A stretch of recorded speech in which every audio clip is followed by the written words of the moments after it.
Hi all അസ്സലാമു അലൈക്കും. ഇത് നമുക്ക് വെറൈറ്റി ആയിട്ടൊരു റെസിപ്പി ഉണ്ടാക്കാം. അപ്പോൾ ഇത് ഡിന്നറായിട്ടും ബ്രേക്ക്ഫാസ്റ്റ് ആയിട്ടും അതുപോലെ സ്നാക്കായിട്ടും കഴിക്കാൻ പറ്റിയ നല്ലൊരു ഐറ്റമാണ്. അപ്പോൾ വീഡിയോയിലോട്ട് പോകുന്നതിന് മുമ്പായി ചാനൽ ആദ്യമായിട്ട് കാണുന്നെങ്കിൽ നിങ്ങൾക്ക് എൻ്റെ ചാനൽ ഇഷ്ടപ്പെടുന്നുണ്ടെങ്കിൽ സബ്സ്ക്രൈബ് ചെയ്യാൻ മറക്കണ്ട. അപ്പോൾ ഞാനിത് ചെമ്മീനിലാണ് ഉണ്ടാക്കുന്നത്. അപ്പോൾ ഒരു 250 ഗ്രാം ചെമ്മീൻ എടുത്തിട്ടുണ്ട്. അതിലേക്ക് 1/2 ടീസ്പൂൺ മുളക് പൊടി, 1/4 ടീസ്പൂൺ മഞ്ഞൾപ്പൊടി, പിന്നെ ഒരു 1/2 ടീസ്പൂൺ കുരുമുളക് പൊടി ഇത്രയും ചേർത്ത് കൊടുത്ത് ആവശ്യത്തിന് ഉപ്പും ചേർത്ത് കൊടുത്ത് നന്നായിട്ടൊന്ന് മാരിനേറ്റ് ചെയ്ത് വെക്കുക. ഒരു അരമണിക്കൂർ ഇതൊന്ന് റെസ്റ്റ് ചെയ്യാൻ വെക്കണം. ഇനി ഇതൊന്ന് അരമണിക്കൂർ റെസ്റ്റ് ചെയ്യാൻ വെക്കാം.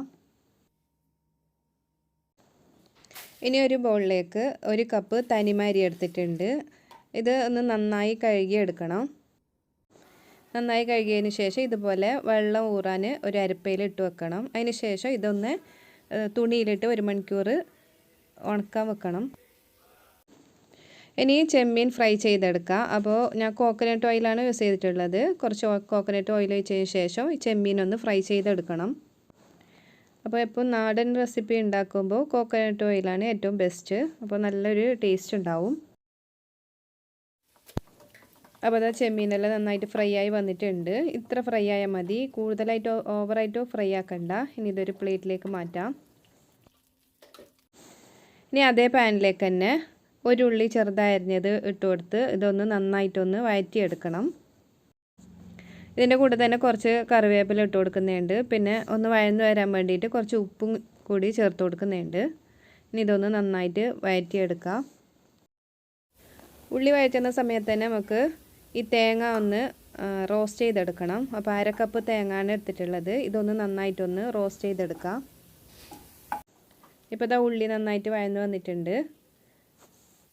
ഇനിയിലേക്ക് 1 ടീസ്പൂൺ ഇഞ്ചി വെളുത്തുള്ളിയും കൂടി ഇട്ട് കൊടുക്കുന്നുണ്ട്. ഇനി ഇതൊന്ന് പച്ചമണം മാറുന്നവരെ ഒന്ന് വഴറ്റിയെടുക്കാം.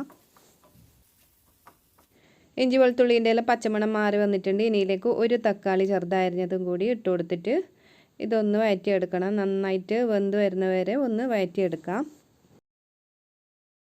തേങ്ങ നന്നായിട്ട് റോസ്റ്റായി വന്നിട്ടുണ്ട്. ഇനി ഫ്ലെയിം ഓഫ് ചെയ്യുക. അതിന് ശേഷം ഇത് ഒന്ന് ചൂടാറിയതിന് ശേഷം പൊടിച്ചെടുക്കണം.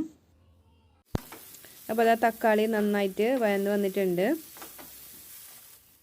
ഇതിലേക്ക് 1 ടീസ്പൂൺ മുളക് പൊടി, 1/4 ടീസ്പൂൺ മഞ്ഞൾപ്പൊടി, പിന്നെ 1/2 ടീസ്പൂൺ കുരുമുളക് പൊടിയും ചേർത്ത് കൊടുക്കുന്നുണ്ട്. ഇതൊന്ന് ഒരു 1-2 മിനിറ്റ് ഒന്ന് വഴറ്റിയെടുക്കാം, ഇതിൻ്റെ പച്ചമണമെല്ലാം മാറുന്നവരെ. ഇനി മസാലയിലേക്ക് ഒരു 1/4 കപ്പ് വെള്ളം ഒഴിച്ച് കൊടുക്കുന്നുണ്ട്. ഇനി ഇതൊന്ന് നന്നായിട്ടൊന്ന് മിക്സാക്കിയതിന് ശേഷം ഇതിലേക്ക് ഫ്രൈ ചെയ്ത് വെച്ച ചെമ്മീൻ ഇട്ട് കൊടുക്കാം. ഇതൊന്ന് നന്നായിട്ട് മിക്സാക്കിയതിന് ശേഷം ഒരു 2-3 മിനിറ്റ് ഇതൊന്ന് കുക്ക് ചെയ്തെടുക്കണം. മസാല നല്ലോണം ഡ്രൈ ആക്കി എടുക്കണ്ട. ആവശ്യത്തിന് ഉപ്പും ചേർത്ത് കൊടുക്കാം. അപ്പോൾ നന്നായിട്ടൊന്ന് മിക്സാക്കിയതിന് ശേഷം ഇതൊന്ന് കുക്ക് ചെയ്തെടുക്കാം. ഇപ്പോൾ ഇതൊരു 2 മിനിറ്റ് കഴിഞ്ഞിട്ടുണ്ട്. ഒന്ന് തിളച്ച് വരുന്നുണ്ട്. ഇതിലേക്ക് നേരത്തെ റോസ്റ്റ് ചെയ്ത് പൊടിച്ച് വെച്ച തേങ്ങ ഇട്ട് കൊടുക്കുന്നുണ്ട്. ഇതൊന്ന് നന്നാക്കി മിക്സാക്കി കൊടുക്കാം. ഇതിലേക്ക് മിക്സി കഴുകിയ ഒരു 2 ടേബിൾ സ്പൂൺ വെള്ളം കൂടി ഒഴിച്ച് കൊടുത്തിട്ടുണ്ട്. ഇനി ഇതൊന്ന് നന്നായിട്ടൊന്ന് ഈ തേങ്ങ വെന്ത് വരുന്നതുവരെ ഒന്ന് കുക്ക് ചെയ്തെടുക്കണം. ഇപ്പോൾ തേങ്ങയെല്ലാം വെന്ത് ആ വെള്ളമെല്ലാം വറ്റി വന്നിട്ടുണ്ട്. ഇനി ഫ്ലെയിം ഓഫ് ചെയ്യാം. ഇപ്പോൾ നേരത്തെ കഴുകി ഉണങ്ങാൻ വെച്ച അരി നന്നായിട്ട് ഉണങ്ങി വന്നിട്ടുണ്ട്. ഇനി ഇതൊന്ന് തരിതരിപ്പായിട്ട് പൊടിച്ചെടുക്കണം. ഒരു പാത്രത്തിലേക്ക് 1/2 കപ്പ് വെള്ളം ഒഴിച്ച് ആവശ്യത്തിന് ഉപ്പും ചേർത്ത് ഇതൊന്ന് നന്നായി തിളപ്പിച്ചെടുക്കണം. ഇപ്പോൾ നന്നായി തിളച്ച് വന്നിട്ടുണ്ട്. ഇനി ലോ ഫ്ലെയിമിലാക്കി വെച്ചതിന് ശേഷം പൊടിച്ച് വെച്ച ഈ പൊടി ഇട്ട് കൊടുക്കുക. പൊടി ഇടുന്ന സമയത്ത് തന്നെ നന്നായിട്ടൊന്ന് ഇളക്കി കൊടുക്കണം. ഇനി ലോ ഫ്ലെയിമിൽ ഇട്ടിട്ട് തന്നെ ഇത് നന്നായിട്ടൊന്ന് കുറുക്കിയെടുക്കണം. വെള്ളമെല്ലാം ഒന്ന് നന്നായിട്ട് വറ്റി വരണം. ഇപ്പോൾ വെള്ളമെല്ലാം നന്നായിട്ട് വറ്റി വന്നിട്ടുണ്ട്. ഇനിയിലേക്ക് 1/2 കപ്പ് തേങ്ങ ഇട്ട് കൊടുക്കുന്നുണ്ട്.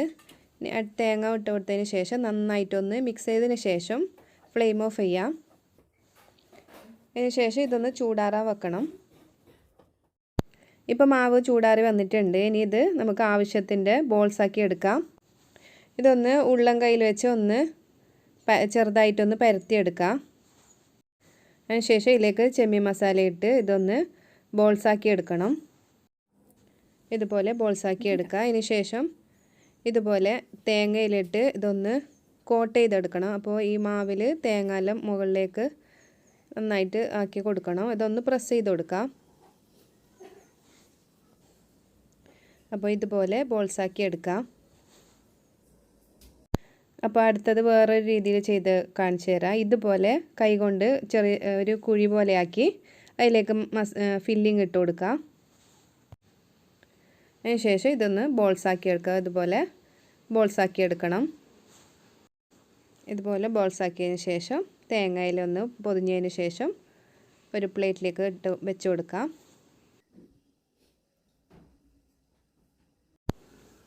അപ്പോൾ നമ്മളെ ചെമ്മീനുണ്ട റെഡി ആയിട്ടുണ്ട്. ഇനി ഇതൊന്ന് ആവിയിൽ വെച്ച് വേവിച്ചെടുക്കാം.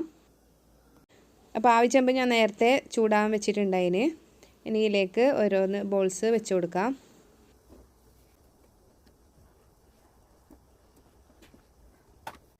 ഇനി ഇത് മൂടി വെച്ച് ഒരു 15 മിനിറ്റ് കുക്ക് ചെയ്തെടുക്കാം. ഇപ്പോൾ ഇതാ 15 മിനിറ്റ് കഴിഞ്ഞിട്ടുണ്ട്.